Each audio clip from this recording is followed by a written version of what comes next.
Deputy CM जा रहे हैं और कह रहे हैं कि यह धर्म युद्ध है, धर्म बचाना जरूरी है।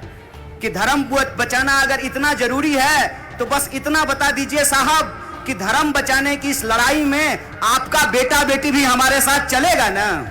यही सवाल जब मैंने पूछ लिया तो फडणवीस साहब फूफा की तरह वीडियो चैनल पर रो रहे थे, हूं कर रहे थे। हमने कोई गलत बात तो की नहीं, तो ये हूं करके रोने लगे। हमने कहा रोइए मत, अभी आपका असली आंसू तो 23 तारीख को महाराष्ट्र के लोग निकालने वाले हैं।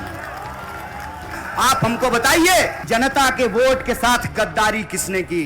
जो 50-50 करोड़ लेकर के अपना ईमान बेच दिए वो आमदार नहीं गद्दार हैं। अभी मैंने डिप्टी सीएम साहब से पूछ लिया, डिप्टी सीएम जा रहे हैं और कह रहे हैं कि यह धर्म युद्ध है, धर्म बचाना जरूरी है।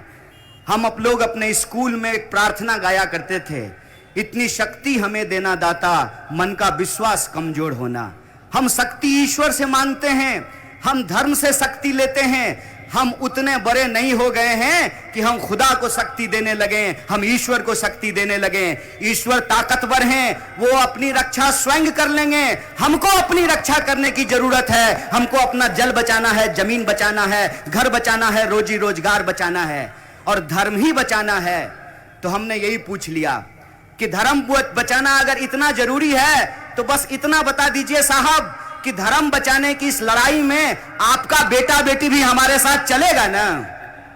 ऐसा तो नहीं होगा कि हम धर्म बचाएंगे और आपके बच्चे विदेश पढ़ने के लिए जाएंगे, ऐसा तो नहीं होगा ना। यही सवाल जब मैंने पूछ लिया तो फडणवीस साहब फूफा की तरह वीडियो चैनल पर रो रहे थे, हूं कर रहे थे। हमने कहा फूफा क्यों बन रहे हो यार, हमने क्या गलत पूछ दिया है? उन्होंने कहा कि हमारे परिवार पर हमला कर दिया। हमने कहा कैसे हमला कर दिया भैया? हमने तो इतना ही पूछा ना कि हम धर्म बचाएंगे और आपके घर के लोग रील बनाएंगे, हमने इतना ही पूछा। अगर रील बनाना खराब बात है तो मत बनाइए, अगर रील बनाना अच्छी बात है तो इसमें बुरा मानने वाली क्या बात है? और रील तो हर कोई बनाता है, आजकल तो हर कोई रील बना रहा है। आजकल तो रेल मंत्री भी रील ही बना रहे हैं, तो कई बार कंफ्यूज हो जाते हैं कि रेल मंत्री हैं कि रील मंत्री हैं। हमने कोई गलत बात तो की नहीं, तो ये हूं करके रोने लगे। हमने कहा रोइए मत, अभी आपका असली आंसू तो 23 तारीख को महाराष्ट्र के लोग निकालने वाले हैं। और ये आंसू वो इसलिए निकालने वाले हैं कि पिछले 5 साल आपने लोगों के आंखों में आंसू दिए हैं।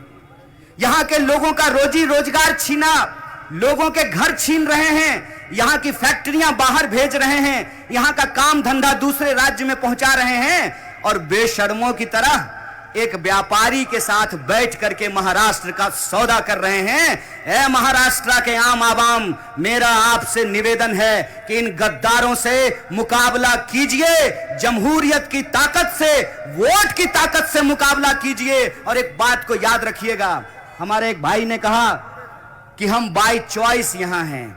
बिल्कुल ठीक बात है, हम सब बाय चॉइस यहां हैं, बाय चांस यहां नहीं है, बाय चॉइस यहां पर हैं। और बाय चांस इसलिए नहीं है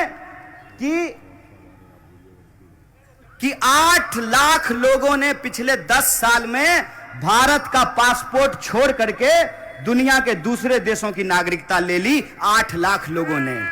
हम बाय चॉइस भारतीय हैं, वरना हम भी अक्षय कुमार की तरह कनाडा का पासपोर्ट लेकर के देश की मिट्टी से बना हुआ कजारिया टाइल्स बेच रहे होते हैं। जो लोग अपना खून पसीना इस मिट्टी में देता है, वो किसान जो यहाँ की फसलें उगाता है, वो मजदूर जो मकान बनाता है, सड़कें बनाता है, फैक्ट्रियों में काम करता है, वो ठेला रिक्शा चलाने वाला, दुकानदारी करने वाला, नौकरी करने वाला, बिजनेस करने वाला, अपने खून पसीने की कमाई से अपने परिवार का भरण पोषण करने वाला जो मेहनत कश आवाम है, यह देश जितना महलवानों का है उतना ही झोपड़ी वालों का है। इस बात को याद रखिएगा। और हमारी ताकत हमारा वोट है। हमारी ताकत जमहूरियत में वो जो बात लिखी गई है उस मूल्य पे हमको चलना। और वो मूल्य क्या है?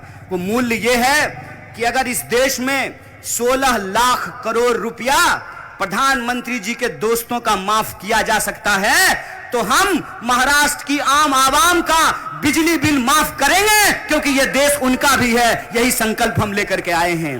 आप महाविकास आघाड़ी के गारंटी को उठा करके देखिए। उस गारंटी में हम क्या कह रहे हैं?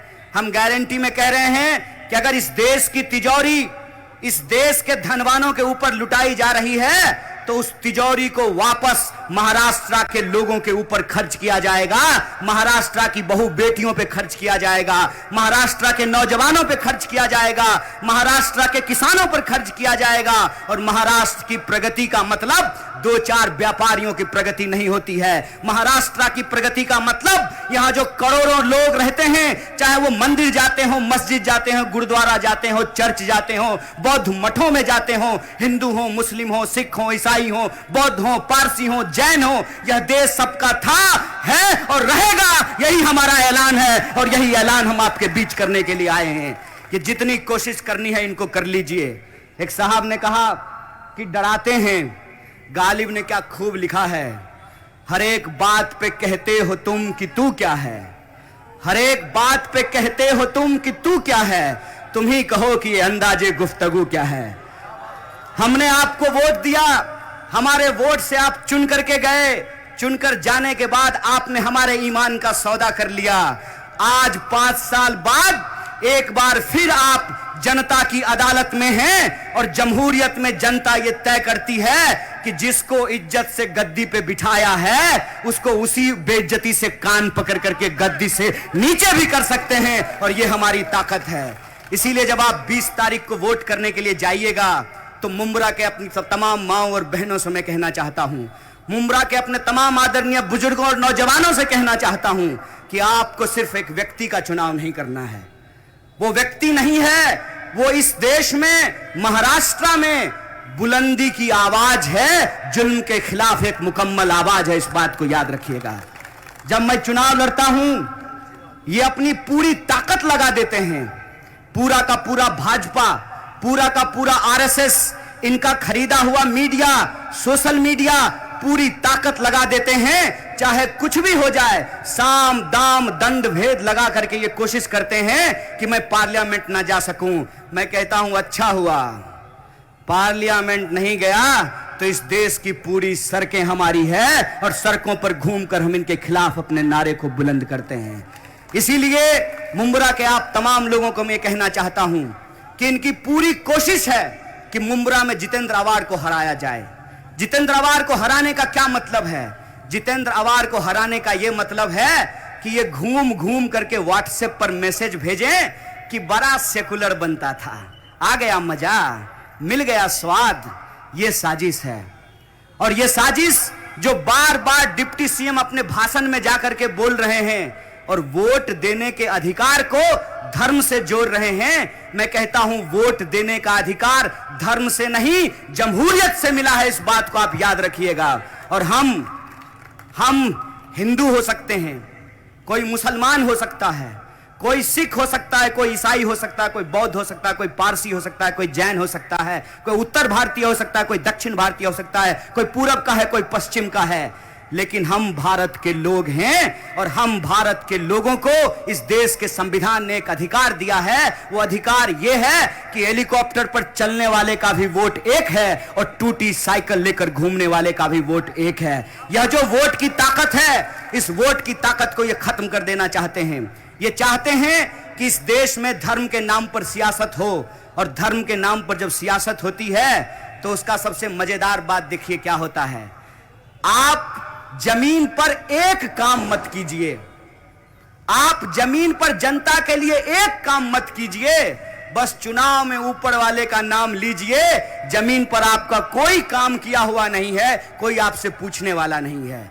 इसीलिए मैं आप सबसे ये कहने के लिए आया हूं, महाराष्ट्र के भीतर एक एक सीट को जीतना जरूरी है।